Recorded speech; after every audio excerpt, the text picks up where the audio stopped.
I'm Olivia, 28 years old, and I've always been a daddy's girl. My father's 60th birthday was supposed to be special. I'd spent 2 years saving for a family trip to Italy, his ancestral home. But when I arrived at my parents' house that Tuesday, my mother's words cut deeper than any knife. "We all agreed, you're not welcome at your dad's birthday party," she said with a satisfied smirk on her face. Little did she know, her cruelty would set off a chain reaction nobody saw coming. If you're watching this, please hit like and subscribe, and let me know where you're watching from. Trust me, what happens next will make you question everything you thought you knew about family loyalty.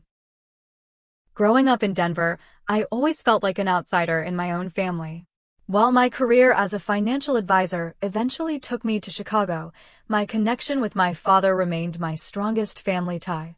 Robert Walsh was the kind of dad who never missed a softball game, who taught me to change a tire before I could drive, and who slipped encouraging notes into my lunchbox throughout middle school. He was my rock, steady, reliable, and loving, in a family dynamic that often felt like quicksand. My mother, Caroline, was a different story.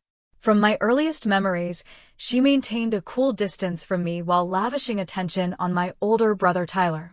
The family photos tell the story: Tyler and Mom, arms linked and smiling, while Dad and I stood slightly apart. It wasn't that she was cruel, at least not obviously. It was more subtle: the forgotten birthdays, the dismissed achievements, the constant comparison to my more successful brother. "Why can't you be more like Tyler?" became the soundtrack of my childhood. Tyler, for years older and seemingly perfect in every way, excelled at sports, brought home straight A's, and somehow always managed to meet our mother's impossible standards. I tried, God knows I tried, but my best was never quite enough for Caroline Walsh. When I graduated from Northwestern with my finance degree and landed my first job at Meridian Financial Group, Mom's response was predictable.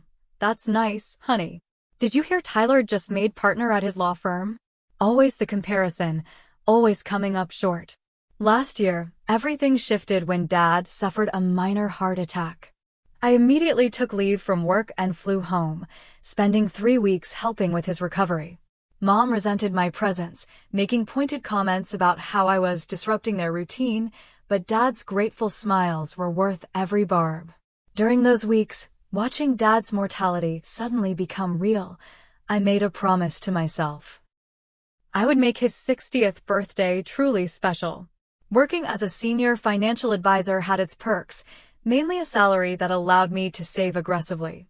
For 2 years, I squirreled away funds specifically for Dad's birthday surprise. By April of this year, I had amassed exactly $56,300 for what I envisioned as the perfect family trip to Italy. Dad had always talked about visiting his grandfather's village in Tuscany, tracing the Walsh family roots back to their original name, Valsecchi.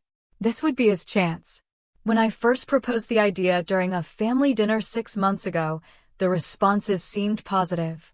Dad's eyes lit up like a child's on Christmas morning. "Tuscany? Really? You'd do that for me?" His excitement was all the confirmation I needed. Tyler nodded appreciatively, his wife Rebecca chiming in about Italian vineyards she'd always wanted to visit. Even Mom seemed cautiously supportive, asking practical questions about timing and accommodations. I left that dinner feeling hopeful, already mentally planning the perfect 10-day Italian adventure. Looking back, I should have noticed the warning signs. The way Mom's smile didn't quite reach her eyes when discussing the trip. The subtle change in Tyler's tone when he asked how I could afford such an extravagant gift. The increasing frequency of Mom accidentally scheduling other events whenever I tried to discuss trip details. "Oh, I forgot you were coming over to talk about Italy today," she'd say, ushering in her Bridge Club members as I arrived with travel brochures. "We can chat another time." Another time never seemed to materialize, but I remained optimistic. This was for Dad, after all. Surely everyone would come around once they saw how much it meant to him. How naive I was. By February, with Dad's June birthday approaching, I took 2 weeks off work to finalize the trip details. My apartment transformed into trip planning central, with maps of Tuscany taped to walls and Italian phrase books stacked on every surface. I'd spent countless nights researching the perfect location, finally settling on a villa in Montepulciano with enough bedrooms for the whole family and breathtaking views of the surrounding vineyards. The property's elderly owners, the Bianchi family, were delighted to hear about our family's Italian roots and promised a personal wine tasting from their small production vineyard. "Your father will love it here," Signora Bianchi assured me during our video call. "We welcome him home to his ancestral land." Those words brought tears to my eyes. This was exactly what I wanted for Dad, a connection to his heritage, a chance to walk the same streets his grandfather had walked a century ago. I even managed to track down distant relatives still living in the area.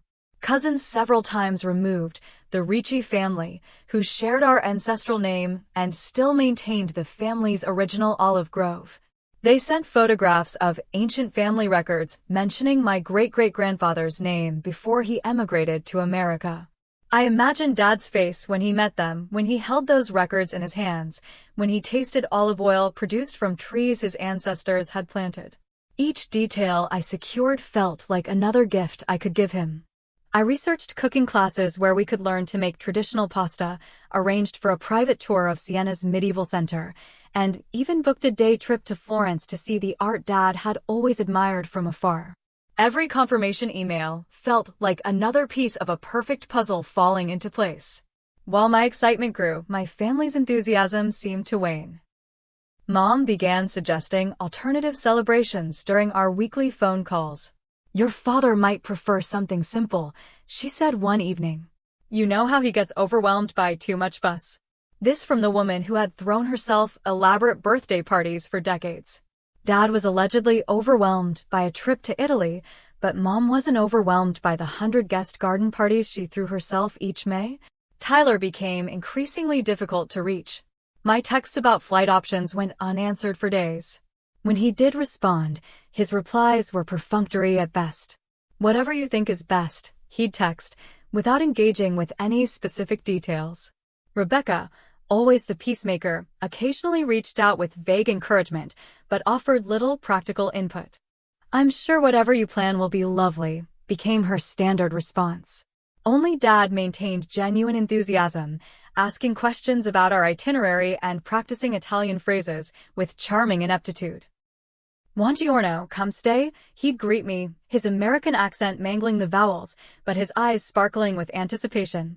3 months before the trip, Mom invited me to Sunday dinner. I arrived bearing gifts, a guidebook for Dad and Italian coffee for everyone. The atmosphere felt strange from the moment I walked in. Tyler and Rebecca were already there, huddled in conversation with Mom that abruptly halted when I entered the room. "We were just discussing summer plans," Mom said, not quite meeting my eyes. Throughout dinner, whenever I mentioned Italy, the conversation mysteriously shifted. Dad would begin asking questions, only to be interrupted by Mom offering more potatoes or Tyler suddenly remembering work anecdotes that couldn't wait.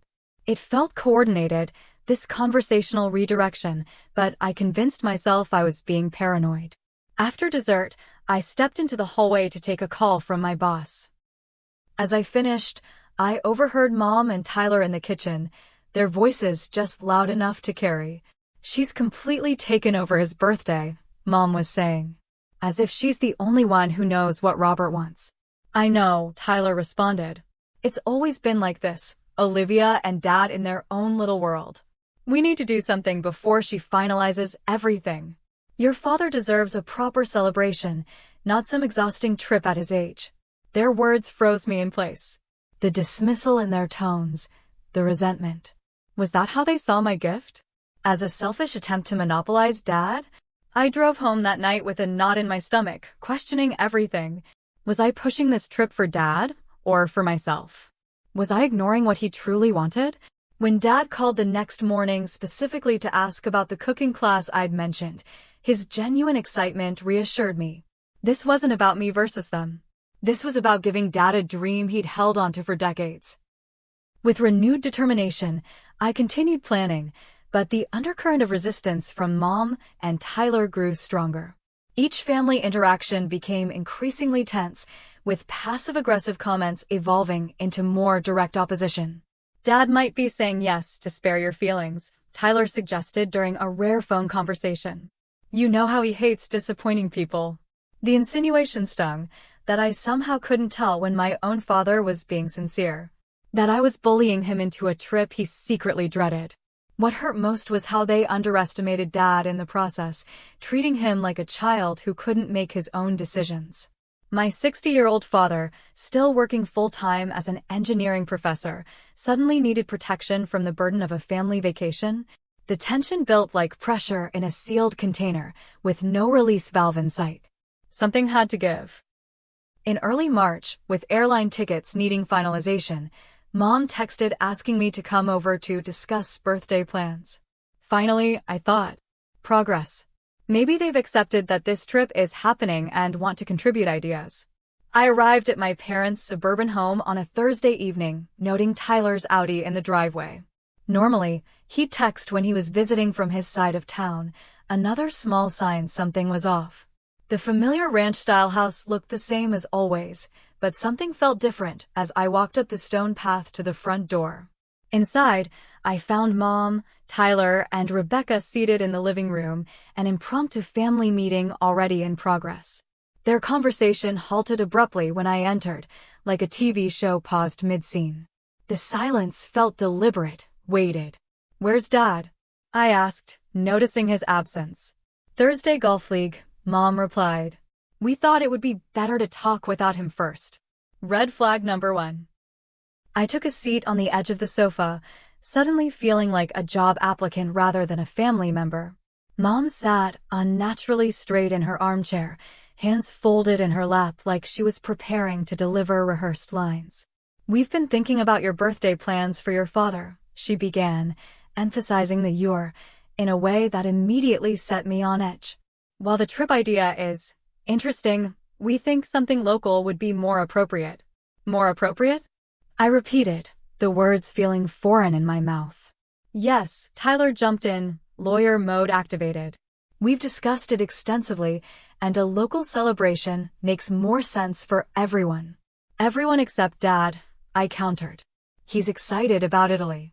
Rebecca shifted uncomfortably on the couch, examining her manicure with sudden interest. "Your father is being polite," Mom said dismissively. "At his age, a transatlantic trip would be exhausting. We're thinking of hosting a garden party here instead." Family, friends, colleagues, people who truly matter to him. The implication that I somehow didn't fall into that category wasn't lost on me. "I've already put deposits down on accommodations," I explained, trying to keep my voice level. "The villa, the tours, everything. Dad's been practicing Italian for months." "Financial concerns shouldn't dictate what's best for Dad," Tyler said, his tone condescending. "If you're worried about losing money on deposits, I'm sure we can work something out." The insinuation that my concerns were merely financial, rather than about Dad's wishes, sent a surge of anger through me. 2 years of careful saving and planning dismissed in a single sentence. "This isn't about money," I insisted. "It's about what Dad wants." "Have any of you actually asked him?" "We know what's best for your father," Mom said firmly. "He'll be turning 60, not 16. He doesn't need the stress of international travel." "He's 60, not 90, I countered. "He's healthy, active, and specifically told me this trip would be a dream come true." For the next hour we talked in circles. Or rather, they presented a united front while I tried desperately to understand what was happening. Every argument I made was countered with vague concerns about Dad's preferences, his health, the impracticality of travel. Not once did anyone acknowledge his expressed enthusiasm for the trip. "Let's compromise," I finally suggested, exhaustion setting in. "What if we do both? A party here before we leave, then the trip for immediate family only." The glance exchange between Mom and Tyler spoke volumes. They had no intention of compromising. "We'll think about it," Mom conceded, though her tone suggested otherwise. "We should include your father in the next discussion." I left feeling disoriented, like I'd walked into a play midway through and didn't know my lines. In the driveway, Tyler caught up to me. "Liv," he said, using my childhood nickname for the first time in years. "Try to see this from Mom's perspective. She wants to host Dad's milestone birthday. It's important to her. And Italy is important to Dad, I replied. Why does her want outweigh his? Tyler sighed, running a hand through his perfectly styled hair. Just consider the party idea, okay? For family harmony. I nodded noncommittally and drove home, trying to make sense of what had just happened. Had I somehow missed years of Dad expressing a secret hatred for travel? Was there a health concern no one was sharing with me? Nothing added up. That night, I called Dad directly, something I rarely did. Our conversations usually happened when I called the house phone and he answered, or during my visits home.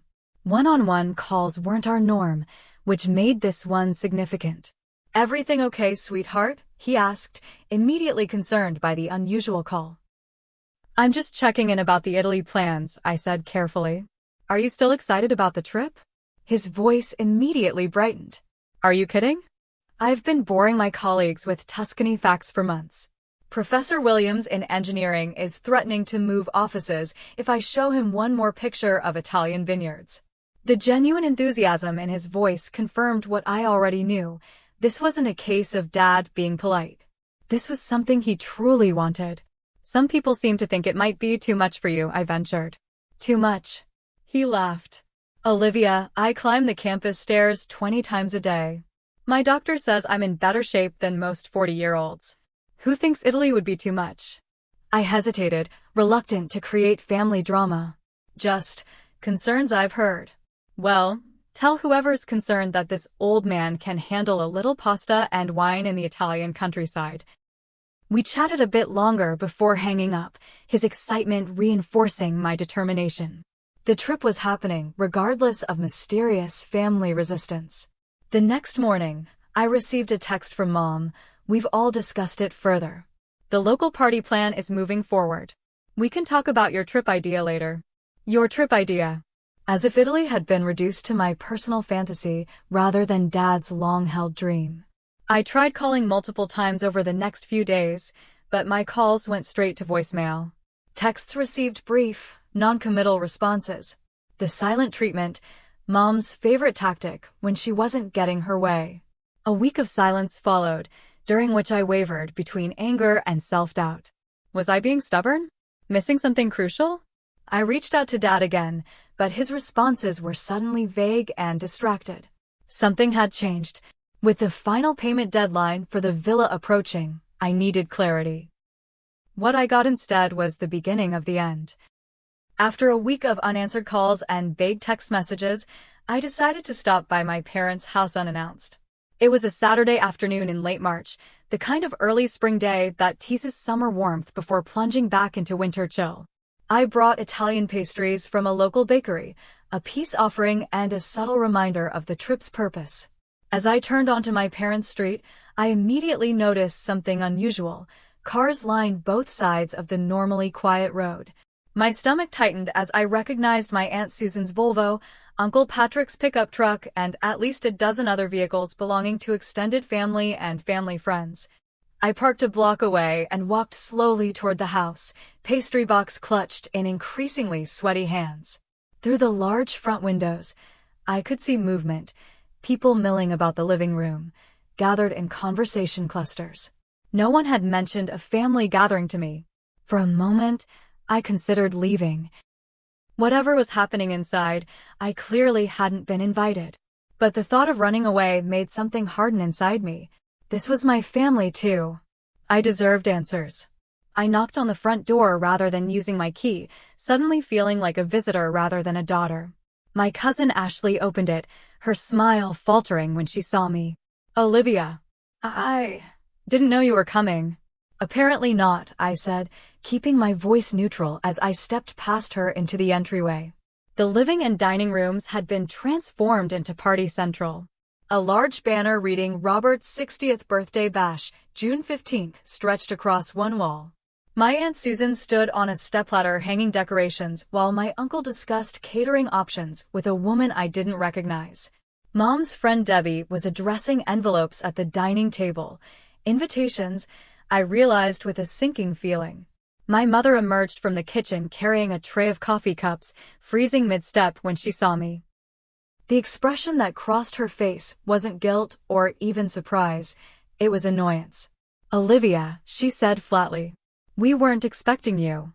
Clearly, I replied, trying to keep my voice steady despite the hurt blooming in my chest. What's all this? Party planning committee, she said, as if it were obvious. For your father's birthday.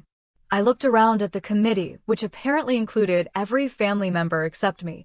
Even distant cousin Martin from Albuquerque had somehow made the cut. You're planning Dad's party without me? Several relatives glanced awkwardly in my direction before becoming intensely interested in their coffee cups or phones. Mom set down her tray and gestured toward the kitchen. Let's talk privately. I followed her, aware of the whispers that erupted behind us. The kitchen was a disaster zone of cake samples and catering menus, evidence of extensive planning that had clearly been underway for some time. Why wasn't I included in this? I asked, keeping my voice low despite the anger building inside me. Mom busied herself rearranging dessert samples on a plate. We didn't think you'd be interested, given your alternative plans. My alternative plans? You mean the trip Dad has been excited about for months? The trip I've been saving for over 2 years to make happen. Your father has accepted that a local celebration makes more sense, she said dismissively. He understands that at his age, international travel is impractical. Did he tell you that, or did you tell him that? I challenged. Her eyes narrowed. You always think you know what's best for everyone, don't you, Olivia? Always trying to be the hero, the perfect daughter. The sudden venom in her voice startled me. This wasn't just about a birthday party or a trip, this was something deeper. Something that had been festering for years. This isn't about me, I insisted. It's about Dad's birthday and what would make him happy. What would make him happy is having all his loved ones together, not being dragged across the world on some expensive trip we never asked for. The trip was always optional for everyone else, I said, frustration mounting. If you didn't want to go, you could have just said so. But Dad wants to go, and it's his birthday we're celebrating. Mom slammed a hand on the counter, causing cake samples to jump. Why can't you accept that the decision has been made? We're having a party here. That's what's happening. And what about Italy? There is no Italy, Olivia. It's not happening. Her voice had risen enough that conversations in the next room halted. In the awkward silence that followed, I could feel dozens of eyes focused on the kitchen doorway. You know what? I said quietly. Let me talk to Dad. Where is he? A flicker of something. Guilt? Worry? Crossed her face. He's not here. Where is he? Out running errands, she said, too quickly. He'll be back later. I pulled out my phone and called him. The familiar ringtone echoed from somewhere in the house. The study, if I had to guess. Mom's face tightened. He forgot his phone, she said lamely. That was the moment I knew with absolute certainty that I was being lied to. Systematically and deliberately. My father never went anywhere without his phone. After his heart scare, it had become a security measure we all insisted upon. I think I'll wait for him, I said, pulling out a chair at the kitchen island. Panic flashed across Mom's face. That's not necessary. We're quite busy here, as you can see. I'm not leaving until I talk to Dad. I sat quietly while Mom fluttered around the kitchen, clearly flustered by my presence. After about 15 uncomfortable minutes, Tyler appeared in the doorway, obviously sent in as reinforcement. Liv, he said with forced casualness. Didn't expect to see you today. Apparently no one did, I replied coolly. Funny how that works. Listen, he said, lowering his voice as he took the seat beside me. This isn't personal. We just thought it would be easier to plan things separately, given the differences of opinion. Differences of opinion? I repeated incredulously. You mean the fact that I actually considered what Dad wants for his birthday? Tyler's expression hardened. You always do this. Act like you're the only one who really knows Dad, the only one who really cares about him. That's not what I'm saying. I'm saying his birthday should reflect his wishes, not everyone else's. And you think a 10-day trip to Italy is what a 60-year-old man wants? To be dragged around foreign countries when he could be celebrating with friends and family at home. Yes, actually, that's exactly what he told me he wants. Our voices had risen again, drawing attention from the other room.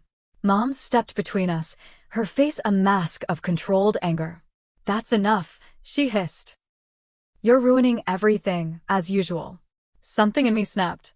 Years of being the family outsider, of having my feelings dismissed, of being treated as an afterthought, it all culminated in this moment of crystal clarity. As usual? I echoed, standing up.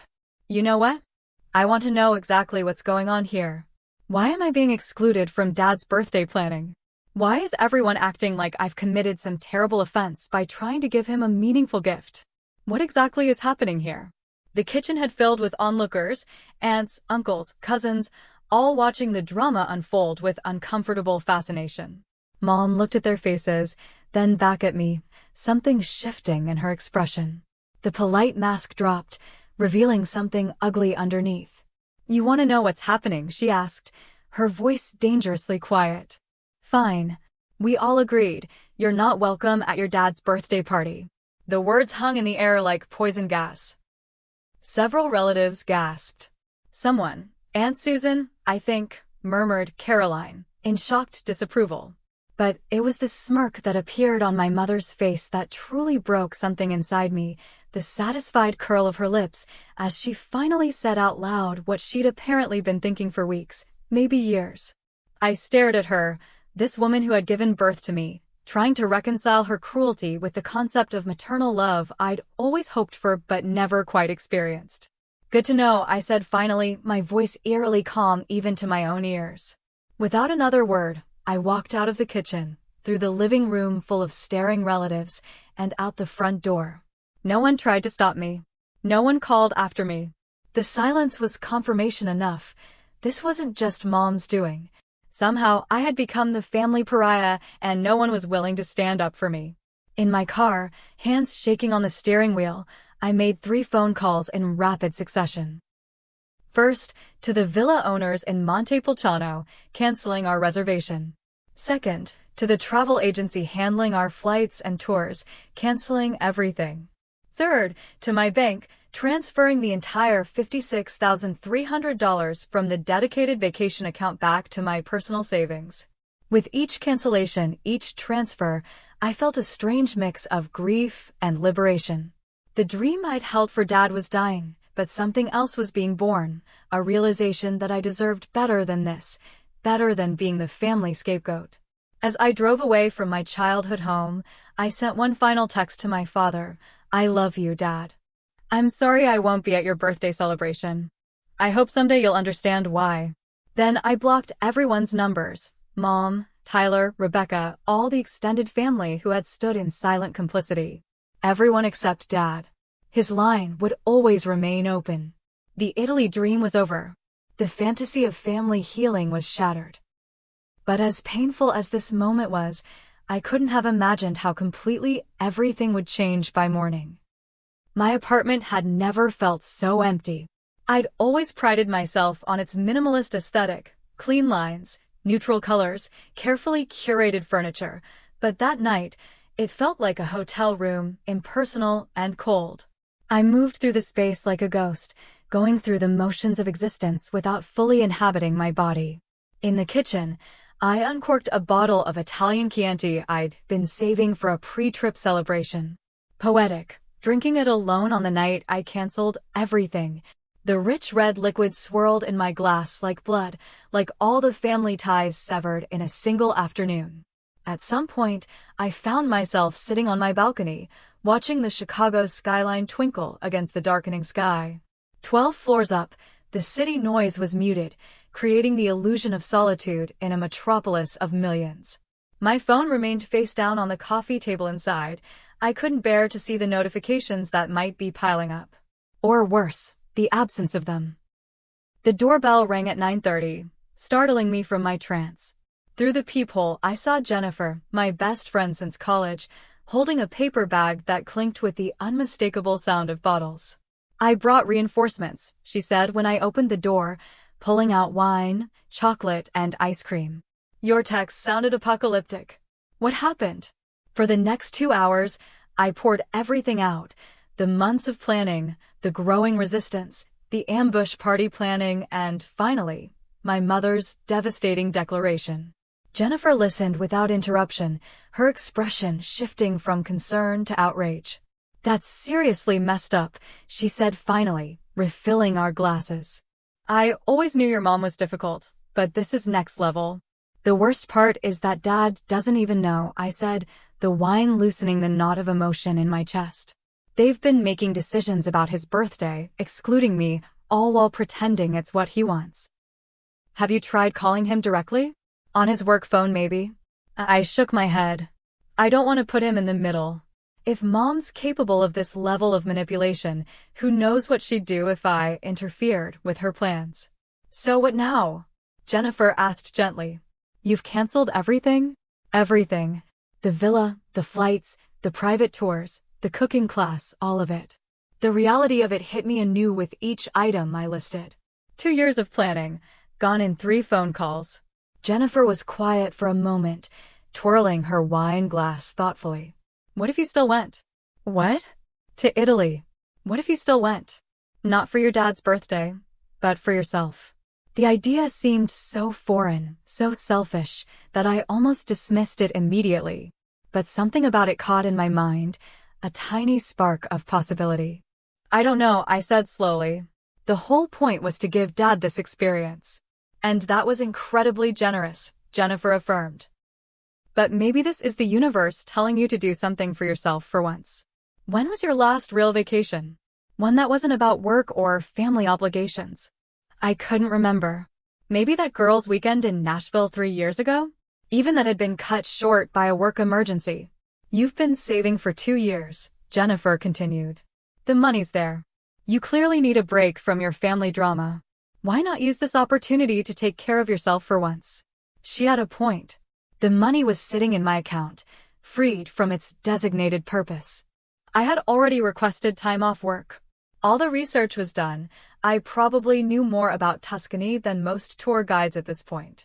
I could do a solo trip, I mused, the idea taking tentative root. Completely different itinerary. Focus on what I want to see. Jennifer nodded encouragingly. Exactly. Sleep in, drink wine at lunch, flirt with gorgeous Italian men, do whatever the hell you want without worrying about anyone else's needs or preferences. For the first time since leaving my parents' house, I felt a flicker of something other than hurt, a tiny flame of anticipation, of possibility. I wouldn't keep all the original bookings, I thought aloud. Different regions maybe, not the family villa. Jennifer grabbed my laptop, placing it on the coffee table between us. Let's look at options right now. Nothing commits you to anything, but let's just explore. For the next hour, we browsed boutique hotels in Florence, countryside agriturismos in Umbria, beachfront apartments in Cinque Terre. With each search, each virtual tour, the idea became less theoretical, more tangible. This one, I said finally, pointing to a restored medieval tower in a small hilltop town. It's completely different from anything I'd planned for the family trip. Just 1 bedroom, private terrace with a view of the valley. Jennifer grinned. Book it. Right now. Before you overthink it. My finger hovered over the Reserve Now button, a strange mixture of guilt and liberation warring within me. Was it wrong to still go to Italy when Dad couldn't? Was I betraying him somehow? He would want you to go, Jennifer said softly, reading my hesitation. From everything you've told me about your dad over the years, he would absolutely want you to take this trip for yourself. She was right. Dad had always encouraged my independence, my adventures. He'd been the one to help me move to Chicago when Mom thought it was too far from home. He'd supported my solo backpacking trip through the Pacific Northwest after college when Mom insisted it was too dangerous for a young woman alone. With sudden clarity, I pressed the button. Confirmation email received. First concrete step toward reclaiming this journey as my own. We spent another hour booking flights, direct to Rome, no layovers, researching car rentals, small enough for narrow Italian roads, big enough for my luggage, and plotting a preliminary itinerary that was completely different from the family plan. By midnight, Operation Solo Italy was officially underway. Jennifer left around 1, after extracting a promise that I would keep her updated on all developments. For the first time that day, I felt something like peace as I prepared for bed. The hurt was still there, the rejection still raw, but alongside it was a new determination. This family crisis wouldn't define me. I would rewrite this narrative on my own terms. I set my phone to do not disturb mode before sliding into bed, allowing myself the mercy of uninterrupted sleep. Tomorrow would be time enough to deal with the aftermath of today's confrontation. Morning arrived with harsh clarity, sunlight streaming through blinds I'd forgotten to close. I reached automatically for my phone, then hesitated, bracing myself for whatever awaited. 18 missed calls. 37 text messages. 3 voicemails. Most of the calls were from Tyler, with a few from Mom and several from numbers I didn't recognize, probably concerned relatives. The texts ranged from Mom's terse, "Call me immediately," to lengthy paragraphs from aunts and cousins I rarely spoke to. I scrolled past them all, not ready to engage. But one voicemail caught my attention, from Tyler, left at 3:17 a.m. What was he doing calling at that hour? With trepidation, I pressed play and held the phone to my ear. "Olivia, it's me." Tyler's voice sounded strange, hoarse, emotional in a way I hadn't heard since we were children. "I need to talk to you.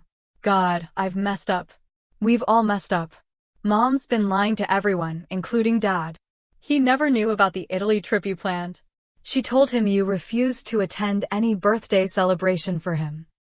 He's been devastated thinking you didn't want to be part of his birthday." A long pause, the sound of a shaky breath. "Call me back. Please. Dad deserves to know the truth." I sat frozen, phone clutched in suddenly cold fingers, as the full implications of his message sank in. Dad didn't know. All this time, he had no idea what I'd been planning.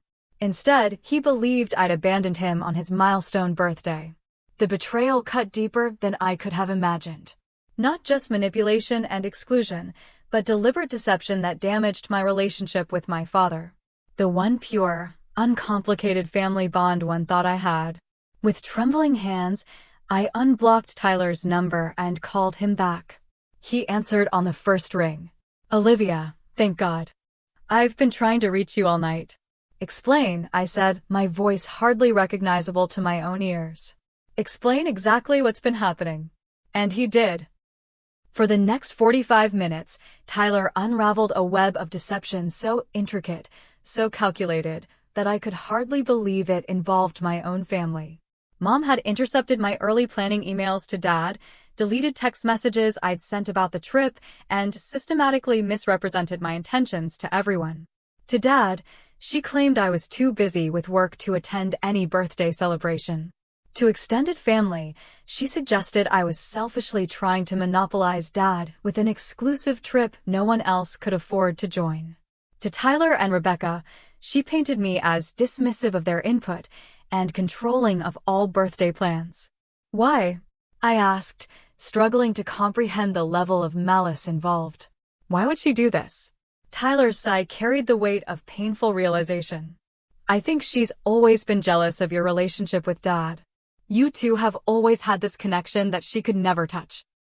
When you started planning this amazing experience for him, something she could never have conceived of doing, she decided to destroy it rather than let it happen," I finished, the pieces falling into horrible place. "I should have questioned her more," Tyler admitted, his voice heavy with regret. "The stories never quite added up, but it was easier to believe them than to consider the alternative.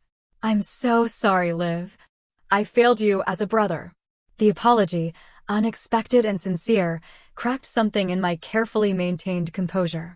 Tears I'd been holding back all night suddenly flowed freely. "How did you find out the truth?" I managed to ask. "Dad found one of your original Italy brochures hidden in Mom's desk drawer last night. He asked her about it, and she..." Tyler paused. She couldn't keep the story straight.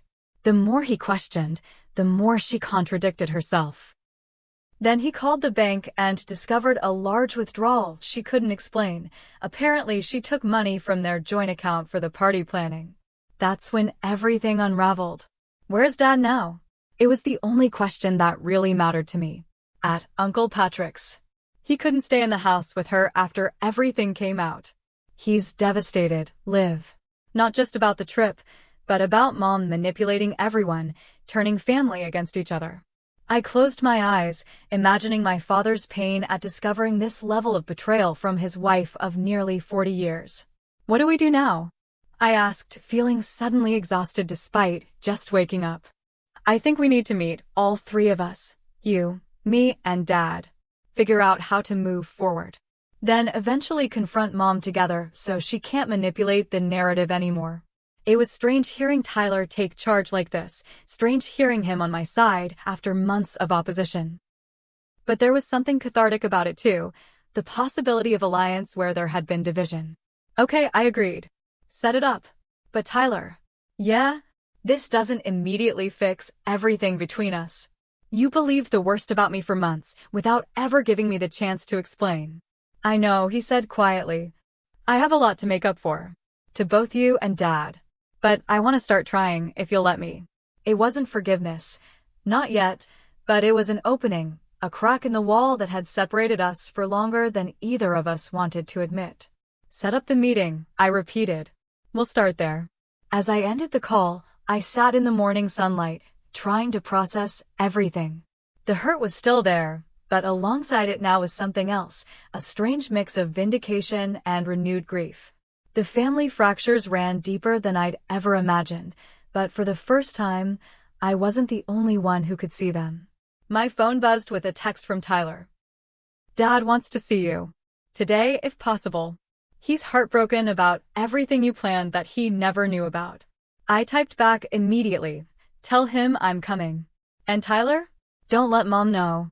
Some confrontations could wait. Reconnecting with my father couldn't. Uncle Patrick's lakeside cabin had always been a refuge. Growing up, we'd spent summer weekends there fishing, swimming, and telling ghost stories around the fire pit. Finding my father there now, sitting alone on the weathered dock, his reflection wavering in the water below, broke my heart in ways I hadn't anticipated. He looked older somehow, shoulders slightly hunched, the spring sun highlighting the silver that had overtaken his once dark hair. He didn't turn as I approached, though the creaking wooden planks surely announced my arrival. Dad? My voice came out small, like a child's. When he turned, his eyes were red-rimmed but dry. Olivia. He stood shakily, opening his arms. I walked into his embrace, feeling the familiar solidity of him despite everything.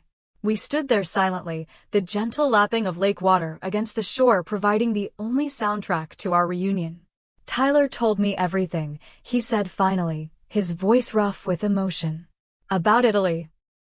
About what you planned for my birthday. I wanted it to be perfect, I whispered against his shoulder. Your ancestral village, the family records, the villa overlooking the vineyards. He tightened his hold. It would have been the most thoughtful gift anyone's ever tried to give me. We moved to the wooden bench at the end of the dock, sitting side by side as we had countless times before. For several minutes, we just watched the water, the comfortable silence that had always existed between us gradually returning.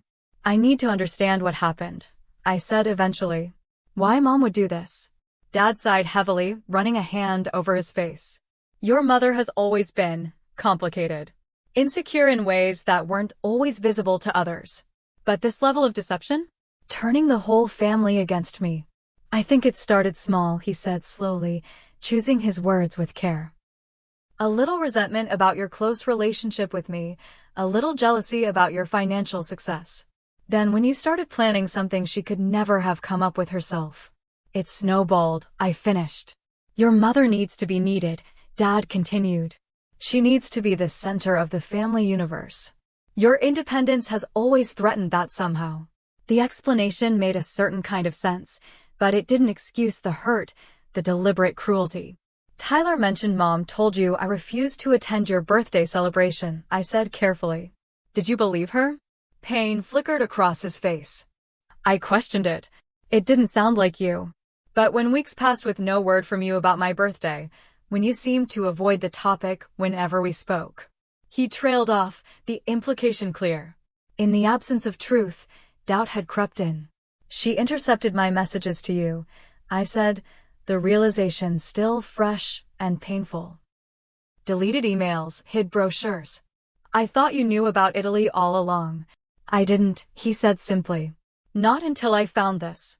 From his jacket pocket, he pulled a folded pamphlet, one of the many Italy brochures I'd brought to family gatherings. This one detailed the Tuscan cooking class I'd booked, featuring smiling participants making pasta by hand. It fell out of a book in your mother's nightstand when I was looking for reading glasses. When I asked her about it, her story kept changing. First she said you'd considered Italy but abandoned the idea. Then that you'd planned it without consulting anyone. Then that you'd demanded everyone pay their own way for an extravagant trip no one could afford. None of that was true, I said quietly. I know that now. He folded the brochure carefully, returning it to his pocket. The more she talked, the more obvious it became that something was wrong. I called the bank about some unusual withdrawals, and the manager mentioned your large transfers from yesterday, canceling everything. I nodded, remembering the grim satisfaction of reclaiming the money I'd saved so carefully. Tyler showed up during the discussion. That followed. Dad continued. Your mother tried to maintain her version of events, but by then I knew enough to question everything.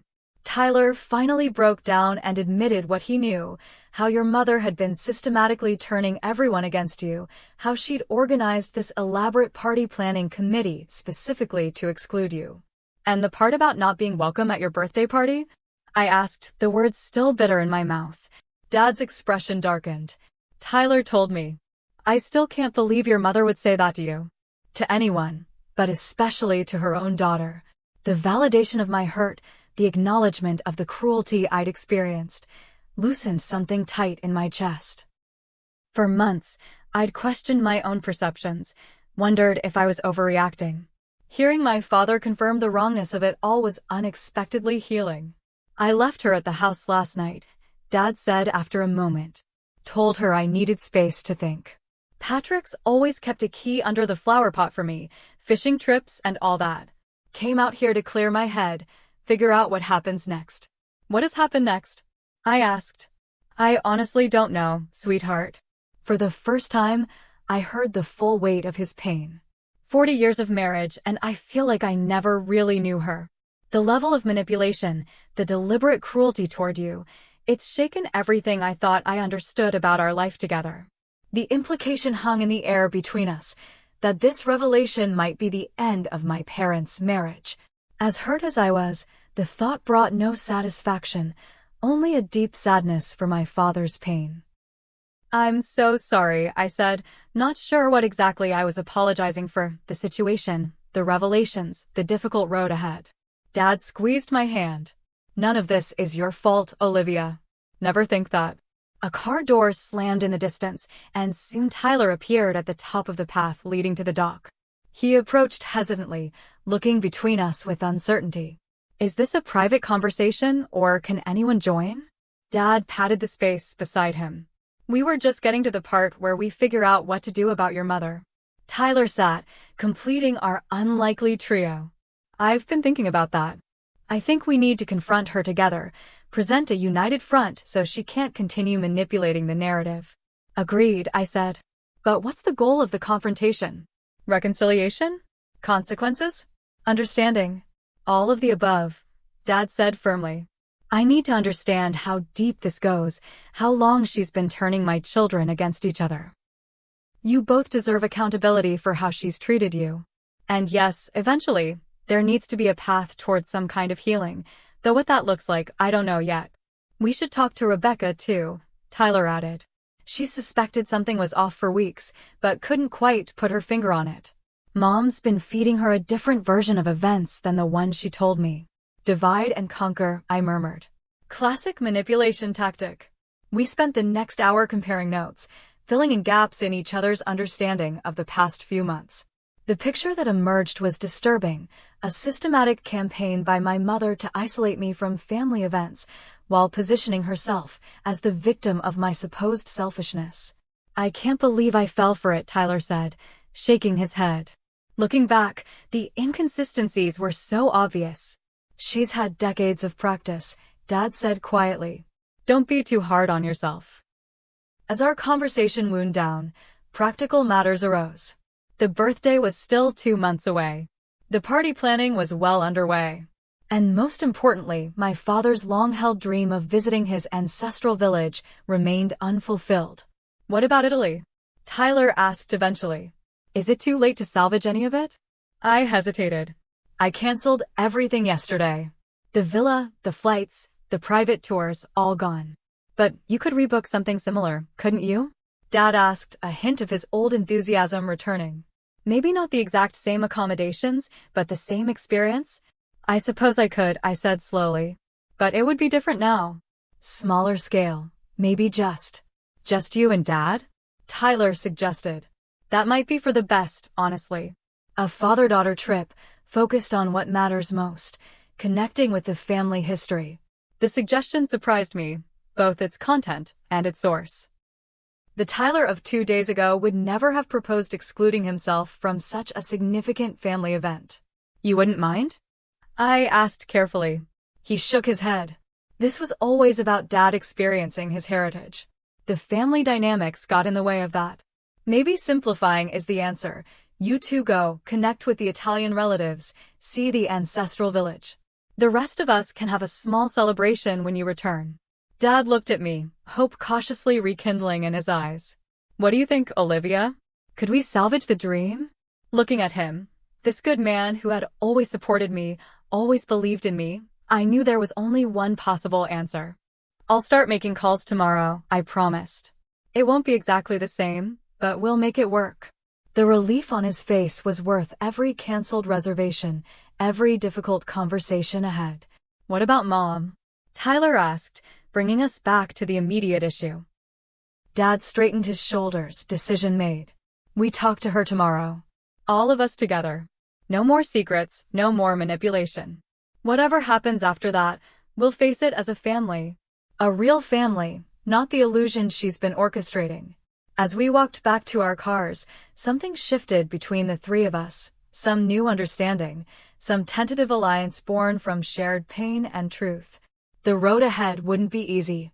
Confronting my mother, rebuilding trust between us, navigating whatever changes might come to our family structure, all of it loomed large and daunting.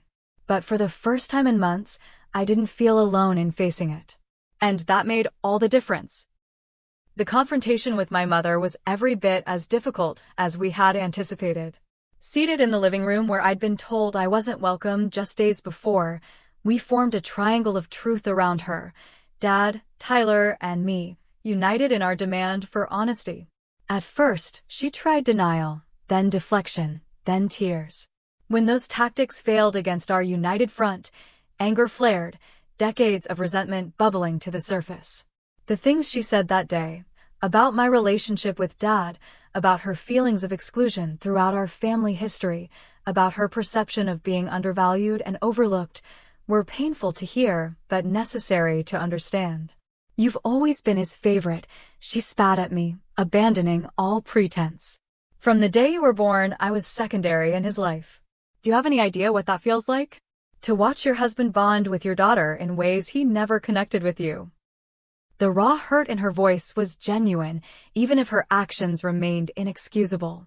Dad listened in stunned silence, hearing for the first time the depth of insecurity that had shaped our family dynamics for decades.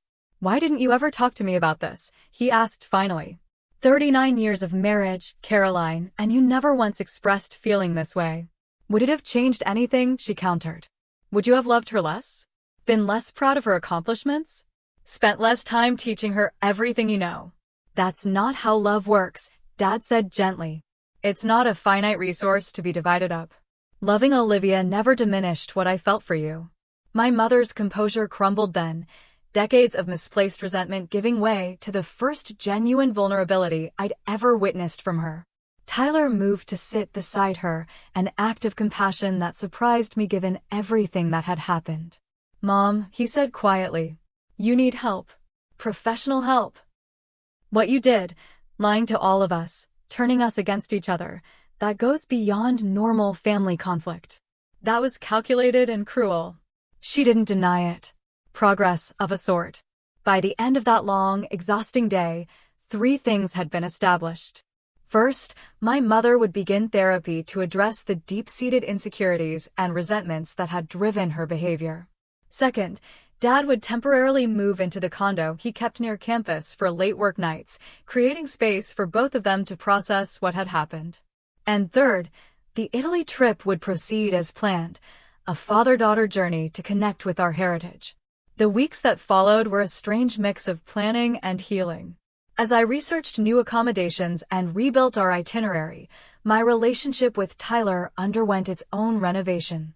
Weekly dinners with him and Rebecca became a time to dismantle old misunderstandings and build new trust. The brother who had once seemed like a distant competitor slowly became a genuine ally. Dad threw himself into Italian language lessons with renewed vigor. "I want to greet our Italian cousins properly," he explained during our planning sessions, butchering pronunciations with enthusiastic determination. His joy in the preparations was untainted by the family drama, a gift I hadn't expected but deeply treasured. Mom's journey was more complicated. Therapy twice weekly revealed patterns of insecurity and control stretching back to her own childhood. Understanding didn't excuse her actions, but it provided context that made forgiveness seem possible, eventually, with time and consistent change. 2 months after the confrontation, Dad and I boarded a flight to Rome. The Italy trip had transformed from its original conception, smaller in scale but perhaps richer in purpose. Just the two of us, following the thread of family history back to its source. Tuscany welcomed us with golden sunlight and rolling hills that seemed to embody serenity itself. Our accommodations, a small apartment in a converted medieval tower, couldn't have been more different from the family villa I'd originally booked. Yet something about its intimate scale, its ancient stones warmed by centuries of sun, felt exactly right for our journey. On our third day, we drove to the small village of Castellina, where Dad's grandfather had been born before emigrating to America in 1912. The narrow streets and weathered buildings hadn't changed much in the intervening century, creating the uncanny sensation of walking through our own history. The local records office was a single room in the municipal building, overseen by an elderly woman who clapped with delight when we explained our connection to the village. "Valsecchi," she exclaimed, recognizing the original family name. "Si, una famiglia antica di Castellina." Through her broken English and our embarrassing Italian, supplemented by a translation app, we learned that several branches of the Valsecchi family still lived in the region. One phone call later, and we were invited to Sunday lunch at the home of Giovanni Ricci, whose grandmother had been a Valsecchi before marriage. That Sunday became the emotional heart of our journey. Seated at a long table under a pergola draped with grapevines, surrounded by Italian cousins 3 and 4 times removed, Dad wept openly when Giovanni produced family records dating back to the 1800s. "Your grandfather, Antonio," Giovanni explained through his college-aged daughter who spoke excellent English, was remembered as the adventurer who sought fortune in America. His brother Matteo stayed here and maintained the family olive grove. "You are descended from 2 brothers with different dreams, but the same blood." We spent hours poring over yellowed documents and faded photographs, piecing together connections across time and ocean. Dad's face throughout was a study in wonder, every new discovery lighting him up from within. "Thank you," he whispered to me that night as we walked back to our apartment under a canopy of stars. "For finding this, for making it happen despite everything. This has been the greatest gift of my life." The rest of our trip unfolded like a dream, cooking classes where we learned family recipes older than America itself, tours of ancient cities where our ancestors had walked, quiet evenings sipping local wine on our terrace while discussing everything from philosophy to family memories.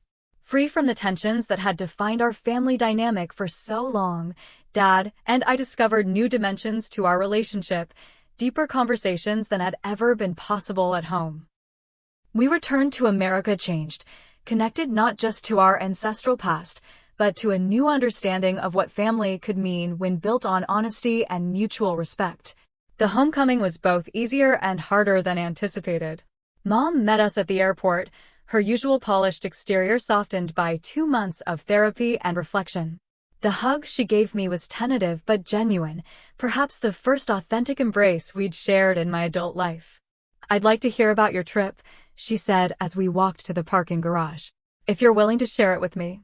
It was a small olive branch, offered with unprecedented humility. I accepted it with cautious optimism. The family birthday dinner that followed a week later was modest compared to the elaborate party originally planned.